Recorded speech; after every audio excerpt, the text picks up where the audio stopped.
Hi hello welcome to GR TV. హైందవ శంకరావ సభలో అనంత శ్రీరామ్ ఆవేశపూరిత ప్రసంగం. విజయవాడ కేసరిపల్లిలో విహెచ్పి ఆధ్వర్యంలో లక్షలాది మందితో నిర్వహించిన హైందవ శంకరామం దార్శనిక సభకు టాలీవుడ్ గీత రచయిత అనంత శ్రీరామ్ కూడా హాజరయ్యారు. ఈ సందర్భంగా ఆయన చేసిన వ్యాఖ్యలు చర్చనీయాంశం అయ్యాయి. ఇటీవల వచ్చిన కల్కి చిత్రంలో కర్ణుడి పాత్రను వక్రీకరించడం చూసి సిగ్గుపడుతున్నానని అన్నారు. భారతీయ వాజ్యాయానికి మహాభారతం, రామాయణం రెండు కళ్ళు లాంటివి. కానీ అదే వ్యాస భారతాన్ని, వాల్మీకి రామాయణాన్ని వినోదం కోసం వక్రీకరించిన సందర్భాలు కోకొల్లలు. గత కొన్ని సంవత్సరాల ముందు వచ్చిన సినిమాల నుంచి నిన్న మొన్న విడుదలైన కల్కి చిత్రం వరకు కూడా కర్ణుడి పాత్రకు అనవసరంగా ఆపాదించిన గొప్పదనాన్ని చూసి సినిమా రంగానికి చెందిన వ్యక్తిగా సిగ్గుపడుతున్నా. ఈ విషయాన్ని నిర్మొహమాటంగా చెబుతున్నాను. అది కూడా ఈ కృష్ణా జిల్లా గడ్డ మీదే నిలబడి చెబుతున్నాను. పొరపాటు అని చెప్పకపోతే మనం హైందవ ధర్మంలో పుట్టినట్టు కాదు, హైందవ ధర్మాన్ని ఆచరించినట్టు కాదు, హిందువునని ప్రకటించుకోవడం కూడా వ్యర్థం. ద్రౌపది వలువలు తొలగించండి అని నిండు సభలో సలహా ఇచ్చిన కర్ణుడి సూర్యుడు అంటే ఎవరైనా ఒప్పుకుంటారా? గాంధర్వ సైన్యాన్ని చూసి ప్రాణమిత్రుణ్ణి కూడా వదిలేసి ప్రాణ భయంతో పరిగెత్తిన కర్ణుడు వీరుడు, సూర్యుడు అంటే ఈ హైందవ సమాజం ఒప్పుకుంటుందా?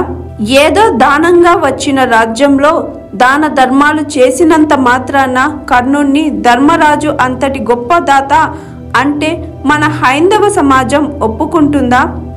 కల్కి సినిమాలో అగ్నిదేవుడు ఇచ్చిన ధనుసు చేపట్టిన అర్జునుడు కంటే సూర్యుడు ఇచ్చిన ధనుసు చేపట్టిన కర్ణుడు వీరుడంటే యుద్ధంలో నెగ్గింది ధనుసు ధర్మమా అని ప్రశ్నించకుండా మనం ఊరుకుంటామా? ఒక భారతదేశంలోనే కాదు, వాల్మీకి రామాయణంలో రాయి ఆడది అయినట్టు, రాళ్లను తెచ్చి వారధి అయినట్టు, రాముడు లవకుశాల మధ్య యుద్ధం జరిగినట్టు ఇలా చిత్రీకరణకు అందంగా ఉండటానికి ఎన్నో అభూత కల్పనలు, ఎన్నో వక్రీకరణలు చేశారు. మనం ఇలాగే ఊరుకుందామా అంటూ అనంత శ్రీరామ్ ఆవేశపూరితంగా ప్రసంగించారు. 15 ఏళ్లుగా అతనికి నేను పాట రాయటం లేదని ఈ ప్రసంగంలో అనంత శ్రీరామ్ తెలిపారు. అంతేకాకుండా టాలీవుడ్ ఇండస్ట్రీలో తెర వెనుక అన్య మతస్థుల చేతిలో ఎదురైన అనుభవాల్లో ఒక అనుభవాన్ని మీతో పంచుకుంటున్నాను అంటూ అనంత శ్రీరామ్ తన ప్రసంగం చివర్లో పేర్కొన్నారు. ఒక సినిమా పాట రాయడానికి నేను ఒక సంగీత దర్శకుడి వద్దకు వెళ్ళాను. ఆ పాటలో బ్రహ్మాండ నాయకుడు అన్న హిందూ పదం ఉందని చెప్పి అతడు ఆ పాట చెయ్యనన్నాడు. నువ్వు ఒక హిందూ పదం ఉందని పాట చెయ్యనన్నావు కాబట్టి జీవితాంతం నువ్వు చేసిన ఏ పాటకి నేను రాయను అని ప్రతిజ్ఞ చేశాను. 15 సంవత్సరాలుగా ఆ వ్యక్తికి నేను పాట రాయలేదు. అలాగే హైందవ ధర్మాన్ని కించపరిచే సినిమాలు తీస్తే నిర్మాతలకు డబ్బులు రాకుండా చెయ్యాలంటే ప్రభుత్వాల కంటే ముందు ప్రజలే ఆ సినిమాలను తిరస్కరించాలని అనంత శ్రీరామ్ పేర్కొన్నారు. Hi, this is Swathi.